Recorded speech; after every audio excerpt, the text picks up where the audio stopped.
Hello everybody, here on the channel I am very proud of the fact that I continue to feature a wide variety of vehicles.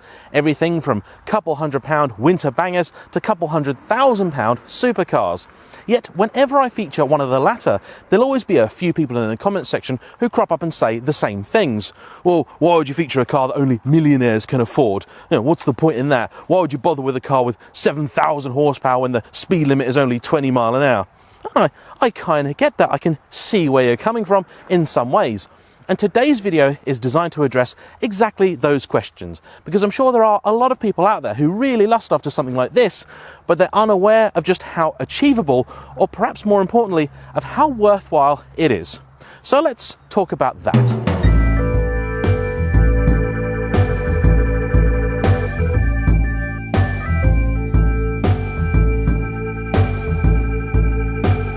The big question, of course, is usually price. How much does it cost to buy and run a supercar? Well, in terms of outright purchase price, I would encourage you to try and think a different way. Now, I'm not saying that the initial figure is entirely irrelevant, because of course it is anything but. But when it comes to cars like these, particularly used ones, what I think is far more important to consider is the total cost of ownership. To give you an example, my Lotus Evora cost me to buy the best part of £70,000. However, when I look at what I got back for the car when I sold it, the actual cost of owning the vehicle over the 2.5 years and 25,000 miles that I had it was around about £15,000. And that actually isn't really that different to buying a lot more mundane machinery. 4 years ago, I could have picked up a R8 V8 like this for about 40,000 quid, and maybe these days, if you'd put loads of miles on it, it'd be worth about 30 grand. So £2,500 a year in depreciation. And then of course, on top of that, you have to add your maintenance, your fuel and your insurance bills.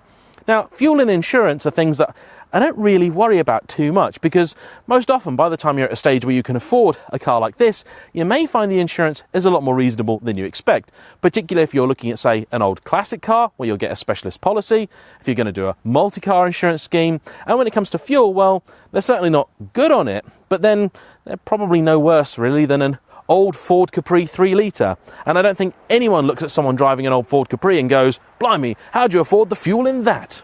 The Lotus Evora I often call the almost supercar, because it gives you much of the supercar or exotic ownership experience without some of the crippling running costs. Particularly as I bought my car from new, even though I did have issues with it, they were all sorted under warranty. So it didn't cost me any more money, even if it was slightly inconvenient. And for that reason, I still would definitely recommend a Lotus Evora to anybody thinking of a car like these who isn't sure if they're quite ready yet.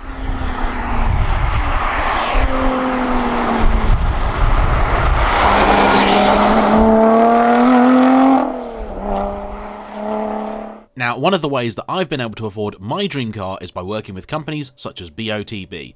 And as we are talking about dream cars, it will be almost amiss of me not to mention them, when they've made £35 million worth of dreams come true for hundreds of winners. This week, they're doing a Supercar Super Cash Christmas special, and I tell you, somebody is going to have something very exciting to unwrap this December. There are 4 headline supercars to choose from: an Aston Martin DBS Superleggera, a McLaren 765 LT, a Lamborghini Huracan, and the brand new Maserati MC20, to which for a few pence more you could add the chance to win 20 grand in the boot. Or, if you fancy something a little more practical on the driveway, they've got stuff like the Porsche Taycan Turbo, the Lamborghini Urus, or the new Audi RS6, and each of those will come with a whopping 100 grand in the back. And that's more than enough to buy me a Diet Coke if you win. Deal? Tickets are available from about the same price as a loot crate in your favourite video game, about £2.50 up to a £5, with prizes worth up to £280,000. The deadline for entry is Sunday the 20th of December, and the usual rules apply. Applicants must be 17 or over, and full terms and conditions you can find on their website, along with details of how to enter. Please follow the link in my description below, and good luck.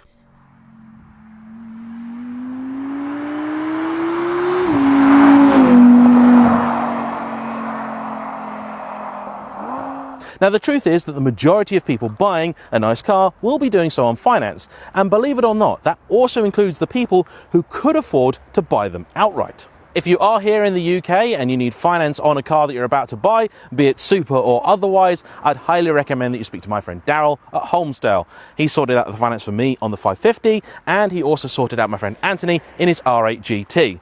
He's been very helpful to me, him, and many others that I know, so I highly recommend him. Now, I spoke to him and told him I was doing this video and if he had any sage words of advice for me to give to you all before you phone him. He said, first off, credit score isn't the be-all and end-all that it once was. Meaning, if you have a good credit score, don't assume that means that you can get finance. Finance companies now do require you to prove that you are going to be able to make the payments you say that you can. And don't expect to be able to get a car with low or no deposit. Really, you want at least 10% to be able to set aside to put towards your finance deal. And that is going to improve things all round. It'll make your monthlies lower. It'll mean that should you need to, you can get out of the car easier. And it is, again, just something designed to protect everybody involved. That being said, it is still very definitely possible to get finance on cars, to get good deals, and you may be surprised because there are types of finance available on older cars that some people will tell you you couldn't get. You can actually get balloon payments on older vehicles and so on and so forth, and that can make them a lot more affordable than you might think.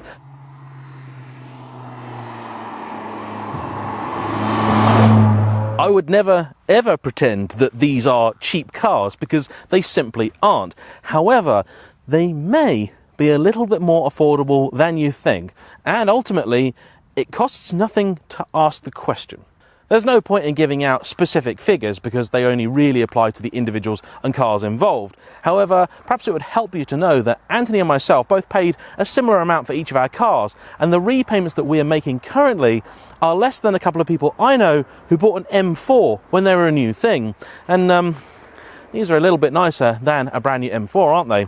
This, of course, would be the most expensive of the lineup to buy and also to finance. But if you wanted something like this early R8 V8 over here, it could actually be surprisingly reasonable. With a decent deposit down of £5,000–6,000, you might find yourself making a payment monthly of only a few hundred. That's really not a lot.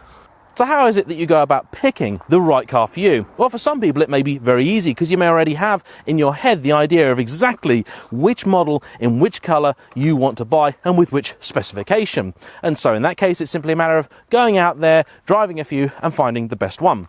But if you're not entirely sure yet what it is that floats your boat, well, there's a few recommendations that I have. First off, drive as many cars as you can. Secondly, don't go and buy the first one that you try because it may not be as good as you think, and you won't know that until you've driven another.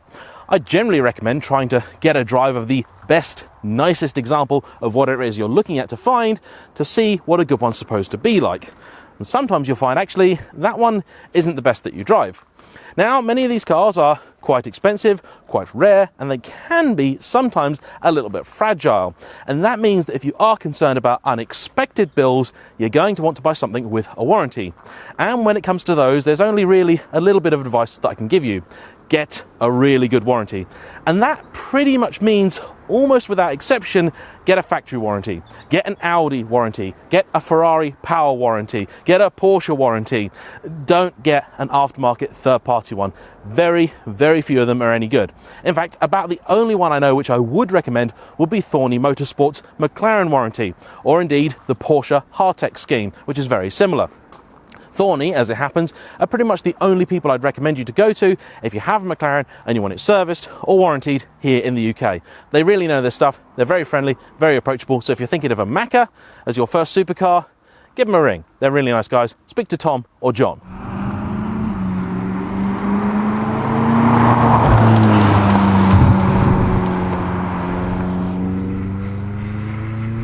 Warranty is one of those areas where I can actually give you a rough guide on price.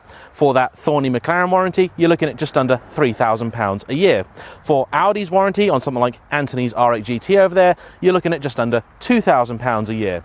The Ferrari power warranty varies on the age and engine type of your car, but again, budgets say around about £3,000 for most models. If you're looking at perhaps the most dependable way of getting into a car, i.e. the one that's going to throw you the least unexpected bills, you probably want to go and buy an approved used car. Yes, the initial purchase price will be higher, but generally speaking, you'll find those cars are prepared to the highest standard and they will already come with a factory warranty as part of the deal. Ferrari, to give you an idea, will be able to put a Ferrari power warranty on any of their cars up to 15 years old, provided they meet Ferrari's fairly stringent criteria. In terms of other brands like Audi, Porsche, BMW and the like, they'll often have schemes too where a car can be under factory warranty of some sort until it's well over a decade old. But do check up on the specifics of those, because some of them will require the car to already be in the warranty scheme in order for it to get into the sort of latter stages. Now, if you don't want to buy a car from a main dealer, and I can appreciate there are many reasons for you not wanting to do that, I have a simple bit of advice.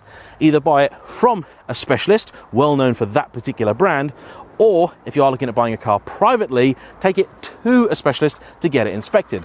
Main dealers will often happily inspect cars, but there are a network of brilliant brand and mark specialists for all sorts of different cars all over the world. For example, if you're in Kent and you want to buy a Ferrari 360, take it to Aldous at AV Engineering. Trust me, it will be worth the money, and he doesn't actually even charge that much to look at a car. Same with a McLaren. Take it to John Thorne at Thorny Motorsport. It is definitely worth your time, if simply for the peace of mind and nothing else.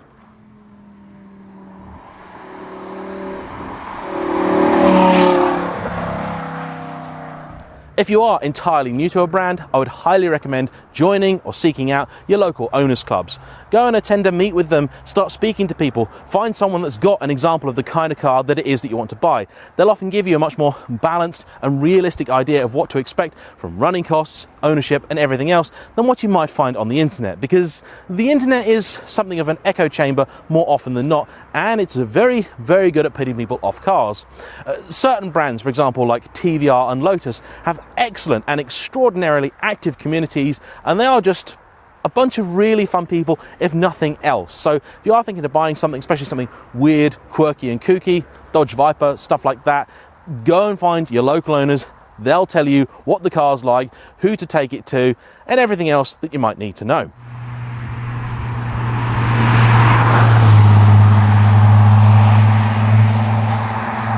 When it comes to servicing, unless you've been lucky enough to, say, buy a nearly new Ferrari that'll have a 7-year service plan on it, it's probably going to be fairly expensive.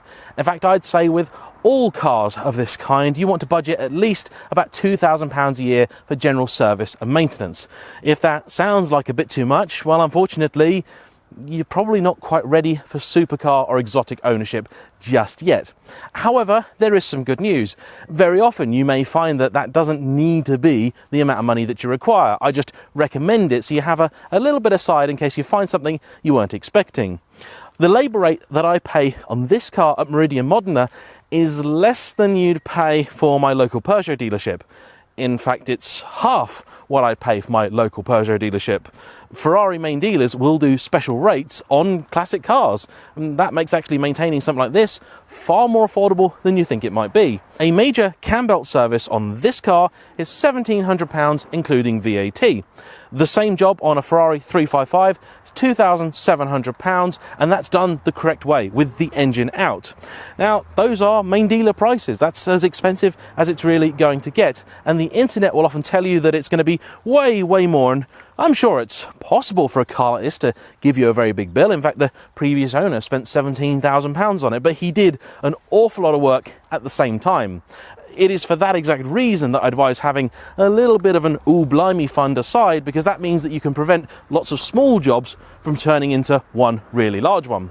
And when it comes to main dealers, I can appreciate, for many different reasons, some people don't want to take their car there for service work. And that's fine. One thing I certainly would recommend is, even if you're doing the work on your car yourself, don't discount main dealers in terms of supplying parts. I've often found that not only are they the quickest and easiest way to get something, they can actually often be the cheapest. That, for some reason, is particularly true in terms of Porsche circles. They do the best parts prices on the vast majority of stuff I've ever needed when I've owned a Porsche. But a lot of people would simply never think of calling them because they just assume they're going to be too expensive, and that's often not the case. It is when it comes to servicing that I tend to find the biggest differences between old and new cars.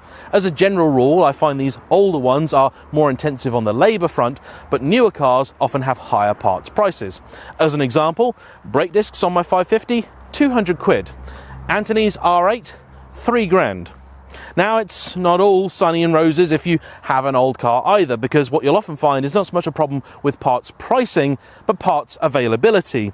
There are often things you'll find you just can't get anymore or can't fix, and this is definitely something worth asking and finding out about if the car you're buying does need work done to it already, because quite often I've seen adverts where people say, oh yeah, it just needs this and it'll be fine, and then you find out that the this and this were actually made of unobtainium.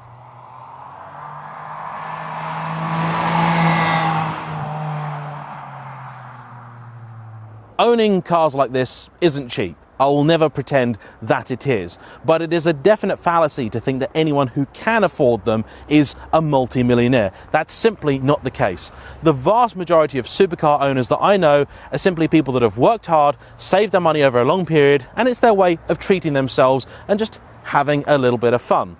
As you may see, some of these are often a lot more affordable than you think. Many people will look at an Aston Martin V8 Vantage and never conceive of the fact that you could buy one of those for less than the price of a new Golf GTI. But that's just the way that the world is. Equally, there are plenty of people out there who are multi-millionaires with seriously nice car collections that are still proper petrol heads. Don't be fooled into thinking that just because a man has an F40, an F50 and an Enzo in his garage, that he doesn't lay awake at night dreaming of his old Renault 5 GT Turbo, because many of these guys do buy cars for the same reason as us. So that's a little on the affordability of these things. But ultimately, why would you invest in what is essentially a 200 mile an hour penis extension? Well, to me, there are many ways that one can derive enjoyment from these cars, and it doesn't have to be going fast. In fact, today is the first time in about a month that I've driven the 550. I feel terrible about that. I have actually put a lot of miles on it this year, 6,000 of them, in fact, and I've enjoyed every single one.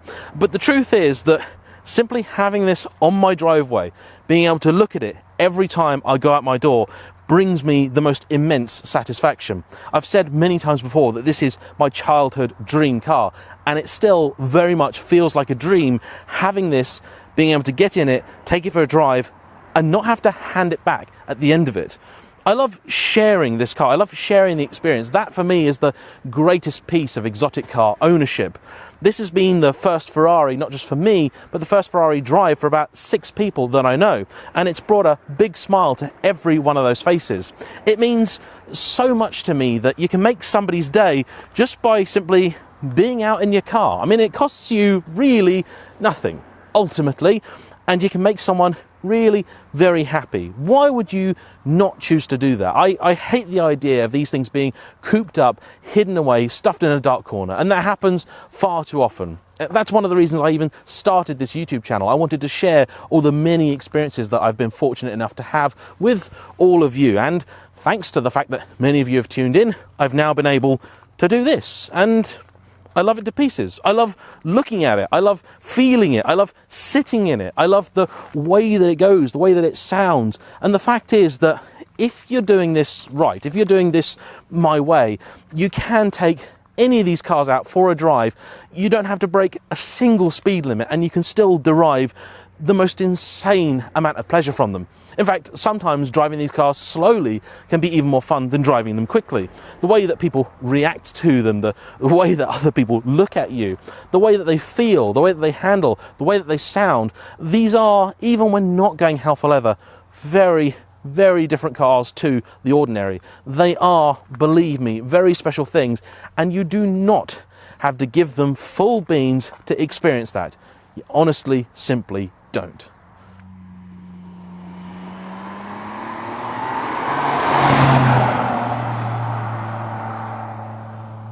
The 550 isn't a supercar, really, it's a GT car, and for that reason I've already done quite a few big trips into it, including one up to Scotland earlier in the year. It was an absolutely fantastic companion. I made friends on account of driving this car up there. It's just been brilliant to own. I didn't quite expect that it would be as good as it has been, and there will be an entire video dedicated to some of the things that I found out now owning a Ferrari that I didn't really expect. But the truth is, all of these cars have a real social aspect to them. People think of the motor car, the noisy, fast, loud motor car, as a really antisocial thing. But I think they're only really that if they're done wrong.